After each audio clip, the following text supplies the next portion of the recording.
Conversation Galante Part 4. So on that line, I observe our sentimental friend the moon. In the March Hare book, Eliot makes reference to Sentimental Tommy, which I'd never heard of, which is a J.M. Barrie novel. He also mentions a wax candle there, which I was thinking of waxing moon, which links quite nicely to some of my thoughts about this one with the reference to the moon as well. I obviously had never heard of it before I found out about it today, so I haven't read the whole thing.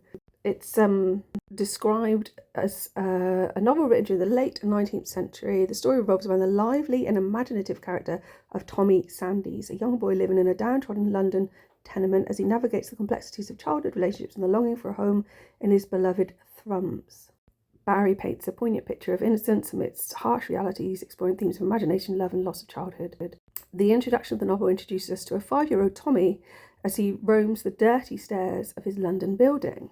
And of note, he rejects other people's offers of free food, a trait instilled by his mother. So just on Tommy is a reference to Thomas, so we've got T.S. Eliot, but also there's Dumuzi, I think, and Osiris, so that they're kind of like parallel, I think, as shepherds. But Tommy Atkins is like a generic name that's used for soldiers of the army. So that was used in a title of Rudyard Kipling's poem. And so it opens on these dirty stairs. So multiple times I've made reference to the idea of like dirt being in relation to the hand in hieroglyphics. And that's in London, which is obviously a city. So that could be this reference to like Newt as a city. Also, this idea of stairs is similar to a ladder. I think this idea of something that links heaven and earth also links to Newt, I think. That ladder is called, I think, a maquette in hieroglyphics. And it struck me the other day when I was listening to a podcast that the French resistance were called maquis. Probably only means anything to me because I'm bonkers. But I thought both of those could be referenced to ladder in some way. So what I'm saying is there a reference to the resistance?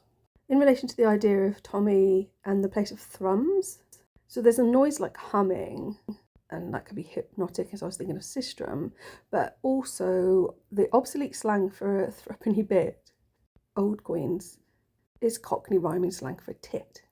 So then there's a link with the breast, bearing in mind that goddesses are often depicted feeding their young. And there's also a like tiet or tit, I don't know how to pronounce it, the hieroglyph for Isis's girdle. So I was thinking, in a sense, is on the one hand, his mum's told him not to ask for food from like neighbours because she doesn't want to look poor, which is rash, I think, because a mother should be able to feed her young. Obviously, he's 5, so you wouldn't assume it would be breast milk anymore, but maybe spiritual food like manna, perhaps.